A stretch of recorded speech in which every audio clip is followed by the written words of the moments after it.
Hello, I'm Gary Stearman of Prophecy Watchers, and with me, Bill Salus. Bill, how are you today? I'm doing great, Gary. Thanks for having me back on the program. Always good to talk with you, and you are, I think, if anybody can be given the label student of Middle East conflicts, it's Bill Salus. You've been studying these things for years, and we appreciate your studies. And I'm holding in my right hand a sheet of, that begins with one key question. Is war with Iran coming soon? Now, you raised that question. How do you react to it? Well, I think that war is coming soon. I think it could have prophetic implications. I want to read this headline to you now that we're talking on that topic.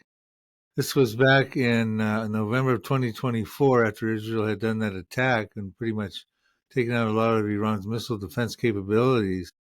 And basically, the Jerusalem Post says conditions are ripe to strike Iran's nuclear program, a security official says, and the subcaption goes on.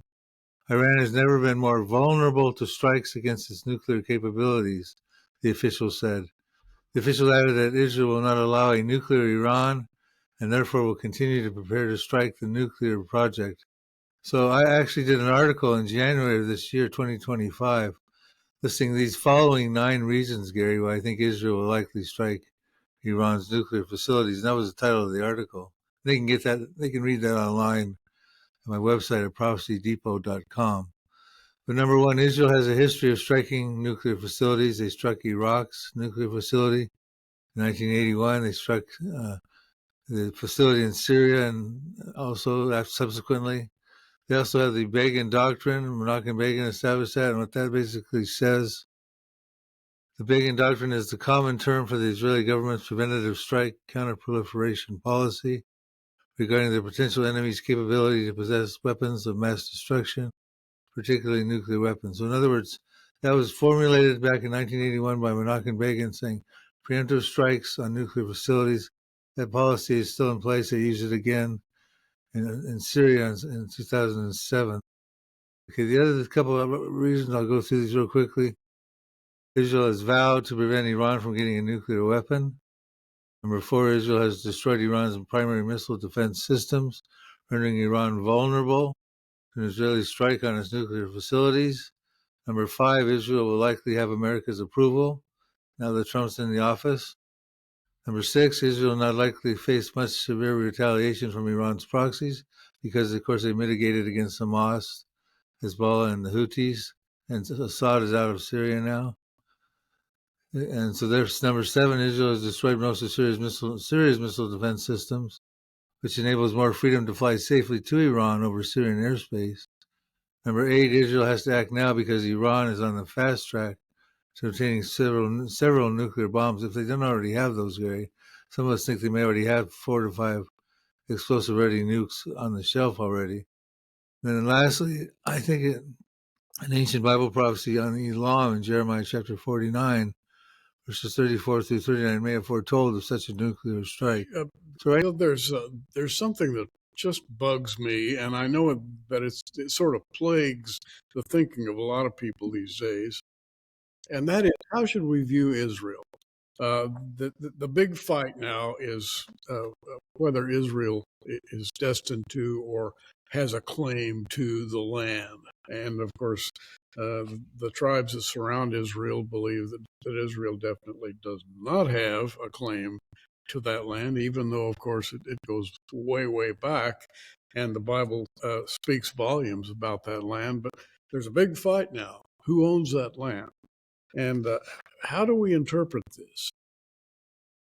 Well, it's interesting because in your magazine, I think coming out in your May magazine, I've got an article in there that I wrote called Prophetic Proof that Jerusalem and Judah belong to the Jews. And the article prophetically goes through Zechariah 12:1 and compares it to Isaiah chapter 44, where Zechariah actually quotes from Isaiah 12:1 here, Zechariah 12:1, Isaiah 44. And through a sequence of historically fulfilled events that have already happened, we can find out, and I put this in the article, we can find out that Judah and Jerusalem clearly belong to the Jews. God has given them exclusive sovereignty. So I invite you readers, and that article is also online at prophecydepot.com. Prophetic proof: Jerusalem and Judah belong to the Jews. And it's in your Prophecy Watchers magazine also. Well, I'd like to say right quick, I'm holding the May 2025 Prophecy Watcher, and right here on page 22 is this article. I'll just hold it up. Jerusalem and Judah belong to the Jews. Now that is a statement, and I think you back it up rather well, but let's go into that a little bit. Yeah, so, well, okay, basically what happens, so Zechariah 12 is a very important prophecy that I'm watching for very closely. At some point in time, Zechariah 12:2, the surrounding Arab nations are going to lay siege on Judah and Jerusalem. Not the nations at large. Every translation talks about the surrounding peoples, the nearby nations. In other words, the Arab countries that surround Israel and share common borders with them, who happen to be in Psalm 83. And they're going to come to lay siege on Judah and Jerusalem, and God's going to make it a cup of trembling. And that's going to be a really big deal coming up at this point. So, and then it's going to be defeated by the Israeli Defense Forces. We're told in verse 6 that the governors of Judah make that like the IDF. Should be like a fire pan in the woodpile and like a fiery torch in the sheaves. They shall devour all those surrounding peoples that are laying siege on Judah and Jerusalem on the right hand and on the left. But Jerusalem shall again be inhabited in her own place. So there's going to be this siege coming because the Arabs are going to forcibly and falsely try to lay claims on Judah and Jerusalem. So Zechariah 12:1 opens up by quoting Isaiah 44 to show historically, prophetically, that Judah and Jerusalem belong to the Jews, and the article points that out, Gary. But one of the interesting things you and I were talking about before we got on this on live here was Zechariah 12:4. We should read that to the readers because God's going to supernaturally intervene on behalf of Israel to protect Judah and Jerusalem after he makes it a cup of trembling during that siege. So if you read Zechariah 12 verses 2 through 4, 2 and 4 would be good. Zechariah 12:2, behold, I'll make Jerusalem a cup of trembling. We read that one a bit ago. In verse 5, the same chapter, the governors of Judah shall say in their heart, the inhabitants of Jerusalem shall be my strength in the Lord of hosts, their God. And then Zechariah goes on to explain that he will give special power or authority to the governors of Judah. And that's a pretty central theme for Zechariah chapter 12. I'm glad you read verse 5 because they get this confidence. The reason they get the confidence, the IDF gets the confidence, is in verse 4. Read verse 4 and I'll kind of extrapolate it and explain that. In that day, saith the Lord, I will smite every horse with astonishment, and his rider with madness, and I'll open mine eyes unto the house of Judah, and will smite every horse of the people with blindness. Now, we're not talking about horses here now. We're talking about modern weaponry. And how do you smite modern weaponry with blindness? Exactly. When Zechariah wrote this prophecy, that was the military means of transport and attacking and laying siege was on horseback, right? Horse riders. But that's not going to be the case. We're talking about a powerful siege that's going to come. So powerful, God's got to turn Jerusalem into a cup of trembling. And he goes in some translations. I'm using the New King James translation on verse 4, and I'll explain this. It says, "I will strike every horse with confusion." So there's going to be three supernatural things the Lord does that are ultimately going to show confidence to those Israeli defense forces that you read in verse 5. He's going to strike every horse with confusion. Now, this would suggest that debilitating malfunctions might occur within the Arab artilleries with their jets, tanks, weapons. They'll be struck with confusion. Then I will strike every horse with confusion and its rider with madness. So now this to me would imply that the military equipment malfunctions will cause panic and hysteria among the soldiers. By now, Jerusalem will certainly be a cup of trembling when this starts to happen to these Arab peoples, when they see all of a sudden supernatural intervention is going to happen. Then it says, ultimately, I will strike every horse of the peoples with blindness. So to top off the failed equipment, the panicking of the soldiers, it looks like the military GPS guidance and radar systems will also quit working. And that's going to bring that confidence to them in Zechariah 12, verse 5. So the Lord intervenes because he has to. It's a powerful siege. He makes Jerusalem a cup of trembling. He intervenes. He strikes the horses with confusion, riders with madness, the horses of the peoples with blindness, and then ultimately empowers the IDF to be like a fiery torch. And they devour all the people on the right hand and left hand. That's those surrounding peoples that think that they can take claim over Judah and Jerusalem because, remember in Islam, Gary, they believe Jerusalem is the third holiest city in Islam. It's not even mentioned in the Quran one time. It's mentioned by 70 different names over 1,000 times in the Bible as the holy city belonging to God and the Jews. Not one time in the Quran. But they're going to make a final attempt, and it's going to be unsuccessful. An unsuccessful siege for the reasons we just talked about. Bill, as you're talking, I'm thinking that today's military operates by satellite intervention in various ways, communications, radar. We've got some very exotic digital equipment that keeps track of what's happening on the ground, and military intelligence is not what it used to be. It's very, very high tech now. And Zechariah's prophecy seems to suggest that high-tech observational capability is going to be dampened somehow. In other words, striking somebody with blindness would suggest that you're taking out his radar, radio, satellite intelligence. And if the church is still here when this happens, and we don't know, we may be raptured before this happens. But what an amazing thing to see that the Lord will actually divinely intervene, cause that havoc, hurt those guidance systems. Syria will come, Jerusalem will become a cup of trembling, and the Israeli defense forces will prove to be powerful. Now remember in Ezekiel 37:10, we're told that Israel will come out of the Holocaust scenario, the dry bones vision, become an exceedingly great army. And that exceedingly great army is the IDF we're seeing manifest itself today. When you see them using drones and taking out missile defense systems and pagers exploding in Hezbollah's hands, and all the various things we've seen Israel do, attack Iran successfully on 2 occasions, we're seeing the Israeli defense forces manifesting into that exceedingly great army. They'll be exceedingly great when they devour, like a fiery torch in Zechariah 12:6, all the countries around them, the surrounding Arab peoples who happen to be in Psalm 83. So it's an amazing thing to be watching, Gary. We're seeing this. And the only reason the Israeli defense forces exist in fulfillment of prophecy is not to fight in the tribulation period against the Antichrist. They're not part of Ezekiel 38. They're not going to be fighting in the millennium because there's no war in the millennium. They're going to be fighting to protect the nation now in the present time. Now, we've set the stage here. All of us, are watching the nightly news, the satellite news. We're watching to see what's going to happen with our new president, who has come in with a bang, shall we say. He's stated some parameters, and there's a lot of conversation between Donald Trump and the leaders of Israel right now. Prime Minister Netanyahu is known for his brilliancy when it comes to military tactical assaults of various kinds. His army has always been very successful. What do you see now coming just ahead? Well, it's interesting because the relationship with Donald Trump and Benjamin Netanyahu is very solid. As a matter of fact, an article came out today as we shoot this, talking about they've talked and they agree on an agreement on every issue.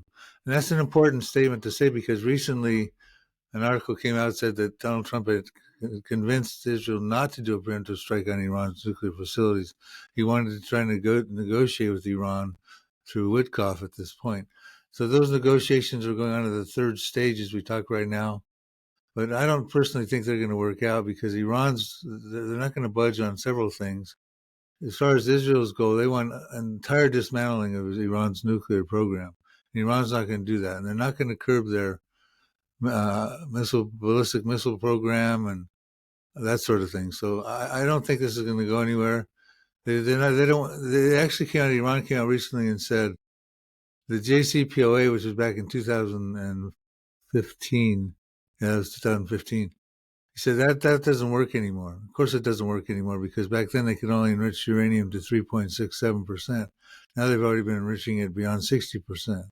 They're not going to go back and reverse that tide. So basically, what they're going to say to Trump's negotiator is, we don't want to go back to the JCPOA. That's outdated, and we don't want to go backwards. So I just don't personally think that's going to happen. I think Israel is going to try to attack them pretty soon. I think that's a prophecy in Jeremiah chapter 49 with Elam. I've talked about that before.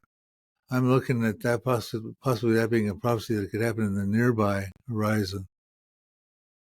Well, I'd like to return to that question that we opened with.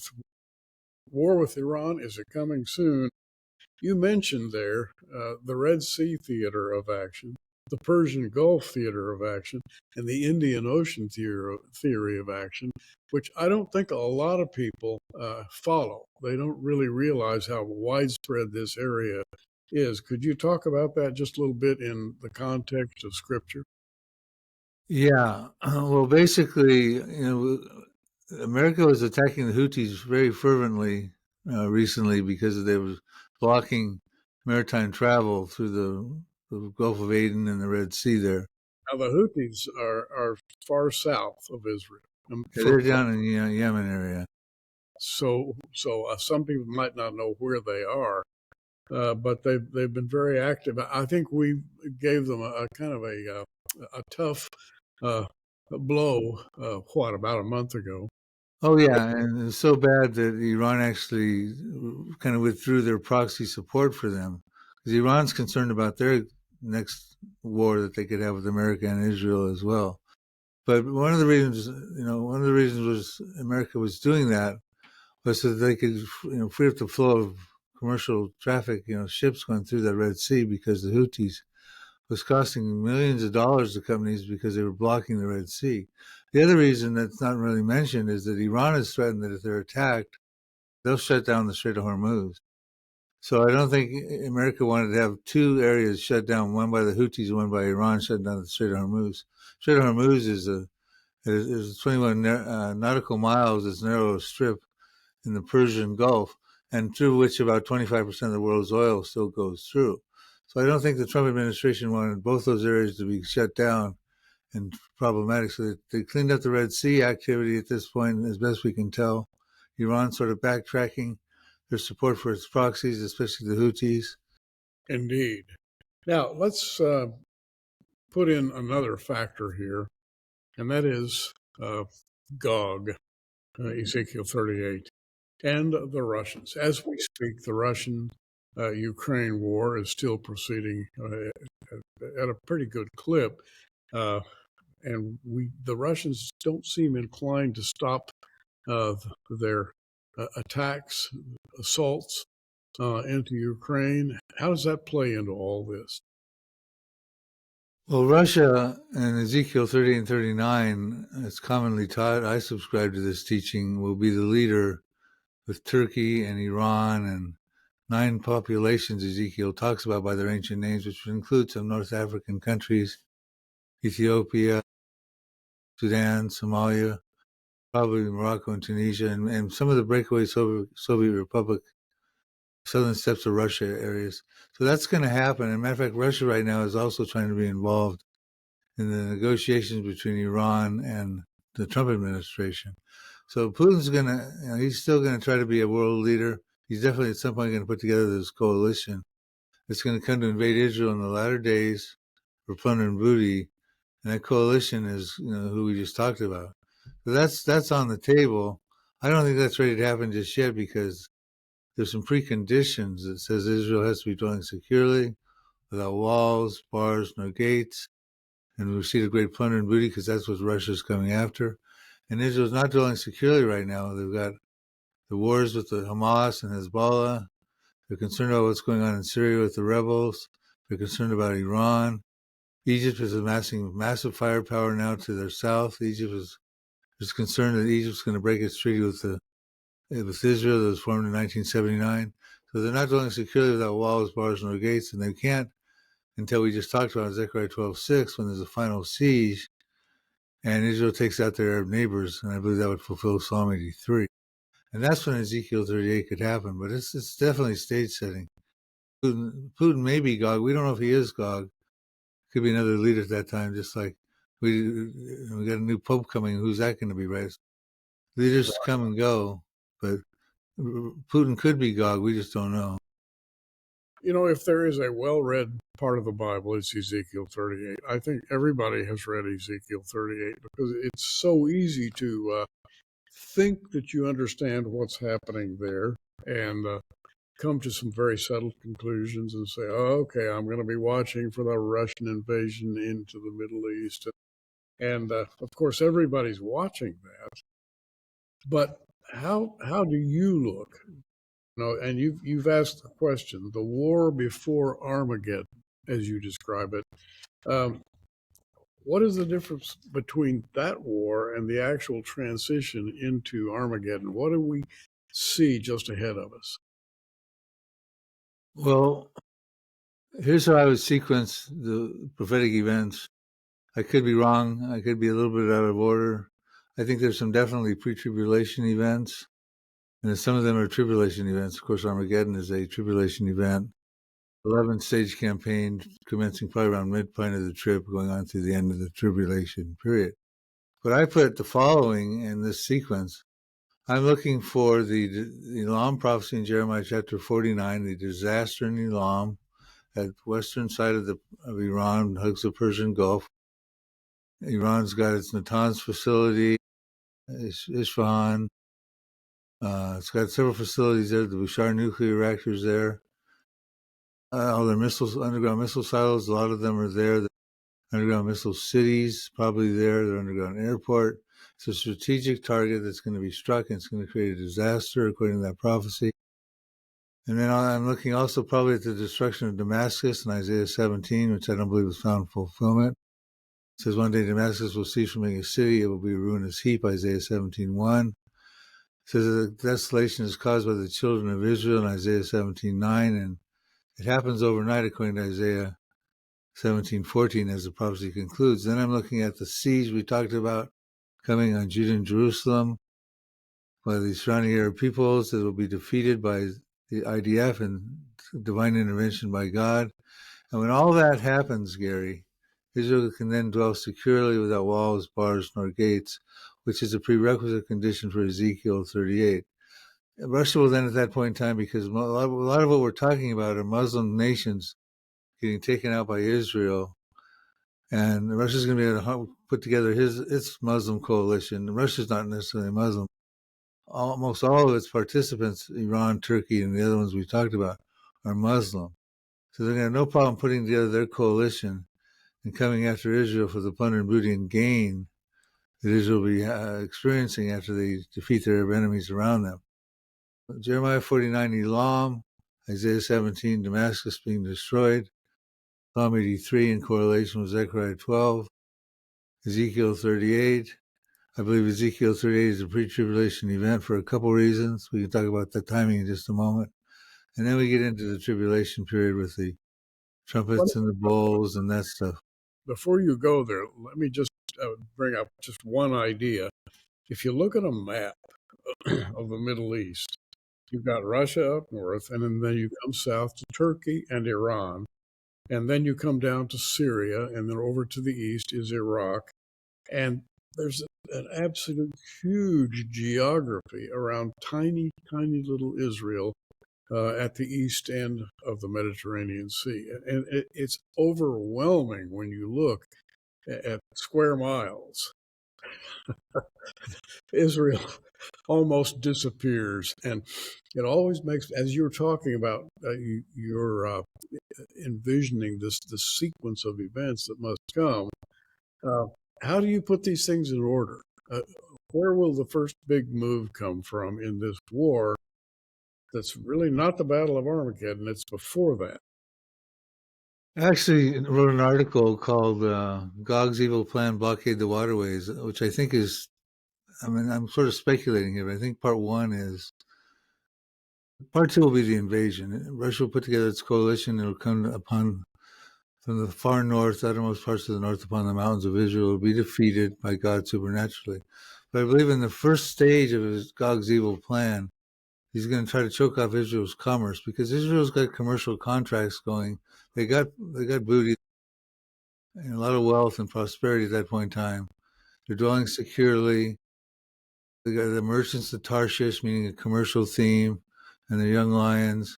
There's some protesters on the sidelines saying to Russia, "What are you doing? You're coming after Israel's prosperity. We have contracts with them." I think what Russia's going to try to do is choke off that commerce. Because if you look strategically at the geographical locations of all of Russia's coalition, you have Persian Gulf could be blocked off by Iran. The Red Sea could be blocked off by Sudan and Somalia. Mediterranean Sea could be blocked off to the north by Turkey, to the south by Morocco and Tunisia and Libya. I think the first thing they try to do is choke off Israel's commercial waterways and access. And then I think they can try to move in and take over Israel's prosperity once they've choked it off. Now, I'm sort of speculating on that, blockade the waterways, but it is very interesting to me when you look at the map you're talking about. All those Russian coalition countries are strategically located on important waterways that Israel would need to use to get their commerce out to the merchants of Tarshish and their young lions. This is fascinating because it's such a complex geography. And when you read the Bible, you think you understand what might happen, and then you look at a map and you look at the history of the Middle East, and suddenly things become a lot more complicated than they were at first. And I'm sure you've had that feeling too. That's why I use in my PowerPoint slides, my teachings, and in my books and DVDs. I use a lot of maps and images and try to let people know. Because when these prophets wrote, they were talking about their ancient names of Edomites and Ammonites and Moabites. They didn't have gigabytes back then, and they would have used those too, right? But so I try to put maps and identify these people so we can find out, just like we did with Zechariah 12:4, what was Zechariah talking about? The confusion, the blindness, the madness. Well, who are these participants? Where are they on a map today, a modern day map? So I try to do that a lot because it is important. People like those illustrations, Gary. Now, we've all heard about the Battle of Armageddon, and I want to get back to this because you've written quite a bit on it. To you, there is no confusion between the Battle of Ezekiel 38 and the Battle of Armageddon. You put those in two different categories. And for those who are listening, I think it'd be good if you would clarify that again. Yes. There are some people who do think that Ezekiel 38 is part of the Armageddon scenario. I think there's reasons why it's not. Armageddon, we talked about, Gary, that puts you into the mid part, to the latter part of the tribulation, the 7-year tribulation. One of the stumbling blocks I would have with that being the timing is because we're told that when the invasion happens, the Gog and Magog invasion happens, God stops it supernaturally with great earthquake, fire, great hailstones, flooding rains, fire and brimstone. He stops it supernaturally. And then we're told that the Israelis are going to take the weapons and they're going to convert them into fuel for 7 years, which they could do before the tribulation for 3.5 years. They could do it in the first half of the tribulation for 3.5 years. But in the second half, they're fleeing for their lives because the Antichrist is trying to commit genocide of the Jews. And if anything, they'd grab a weapon to use it to defend themselves in their exile. So one of the arguments many of us, Ron Rhodes and Dr. Fruchtenbaum and David Reagan and others, use is that it's a pre-tribulation event for that reason, not an Armageddon event. So they could convert fuel for the first 3.5 years before the tribulation.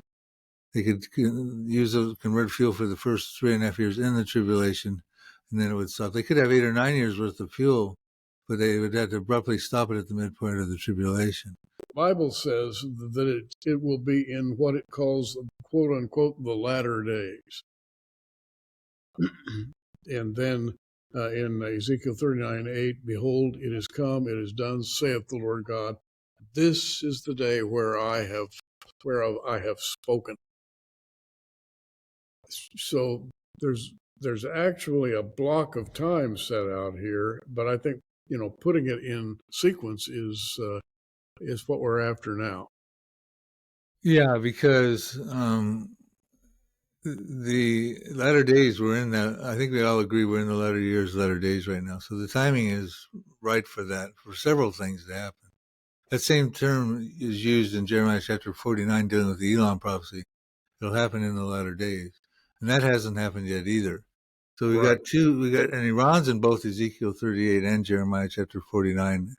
Elam in Jeremiah chapter 49, but Persia in Ezekiel 38. So two distinctly different geographies. When you look at a map of Iran today, you have Elam would hug the Persian Gulf, but Persia was the other section, the 2/3 of Iran proper. And they were always separated geographically by the Zagros Mountains, isolated from each other. So these two contemporaries, Jeremiah wrote around 596 BC about Elam. About 2 decades later, Ezekiel writes about Persia. Two different prophecies regarding Iran that are both going to happen in the latter years.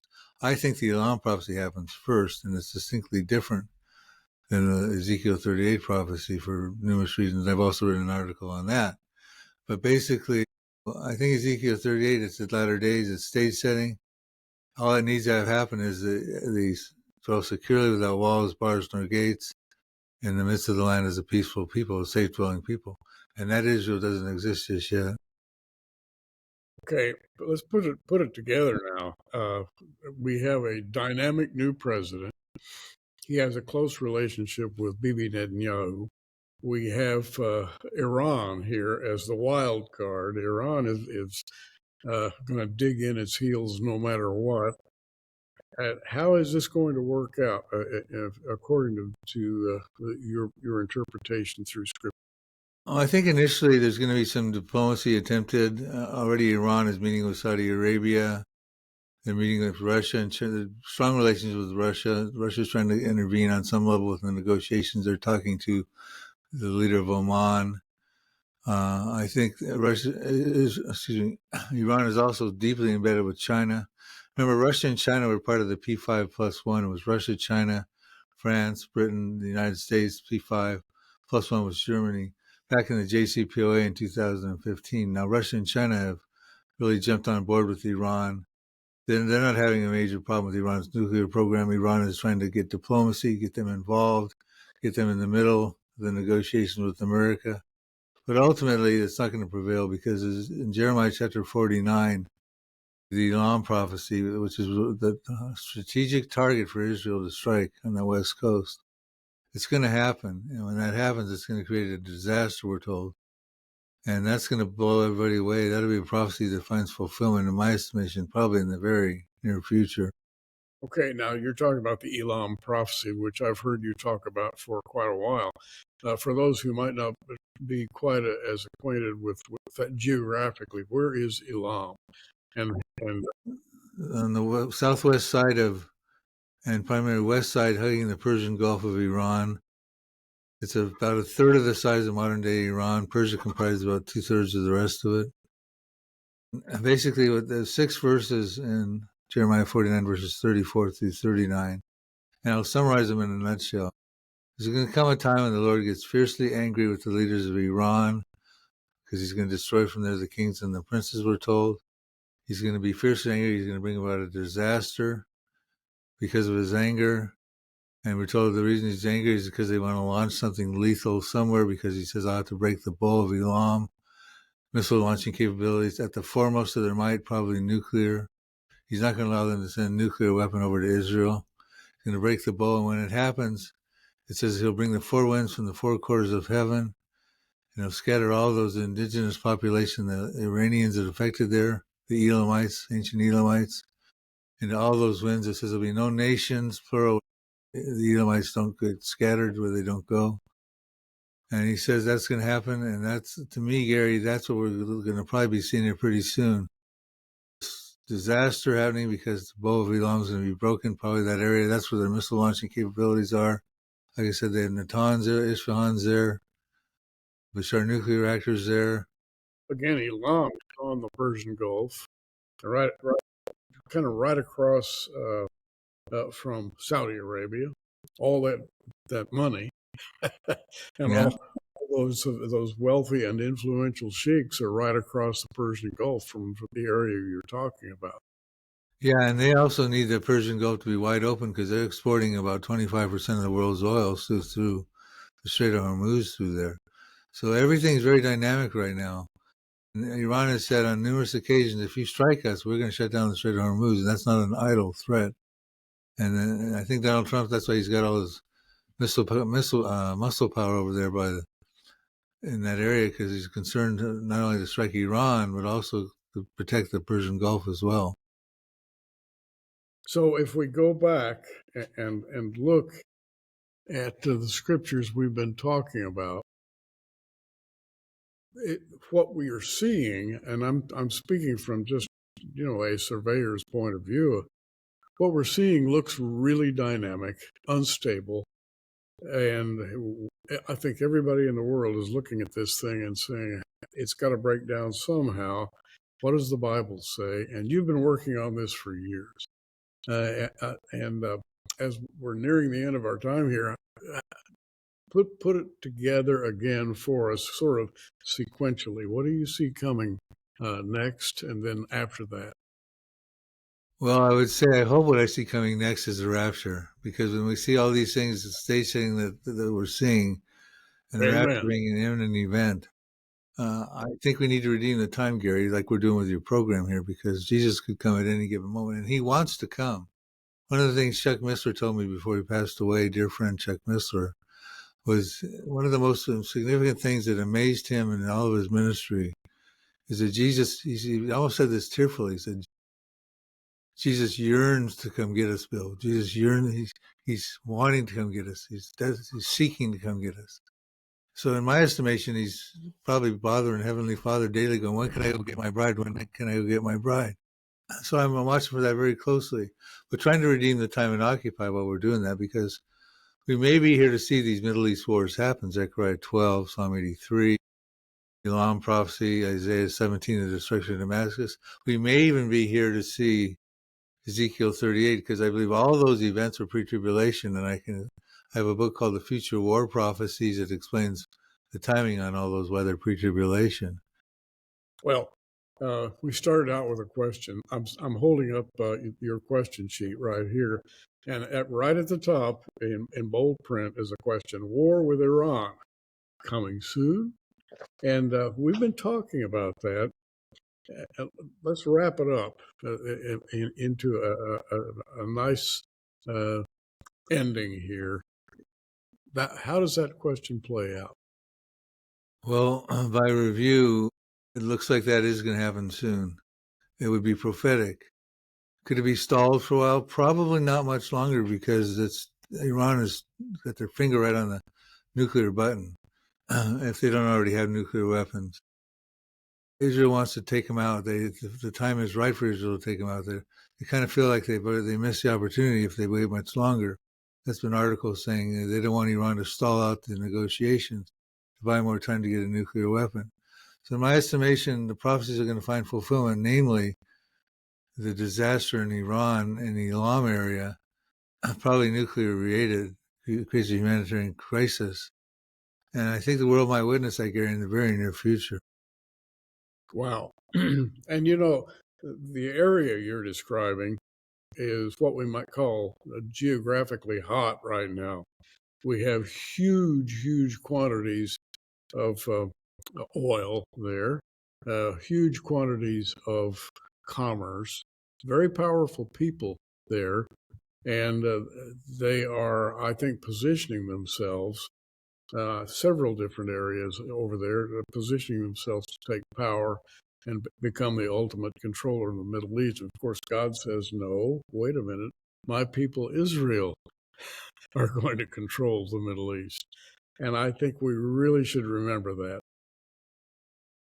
Amen to that. So, where from here?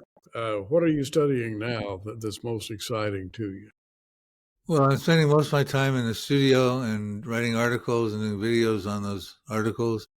I've got a health issue at this point where I can't really travel much anymore and do much speaking, so I'm primarily confining myself to teaching, just teaching videos and writing articles and things like that.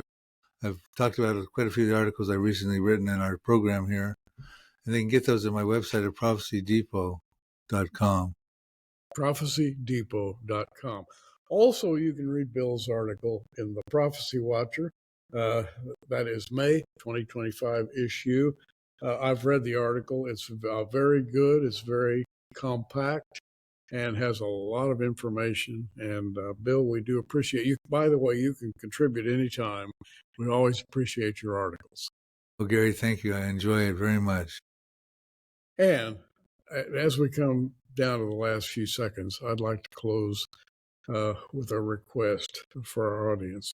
You heard Bill refer to a health issue, and I just want to urge all of you who are watching to pray for Bill Salus. And just keep him in your prayers.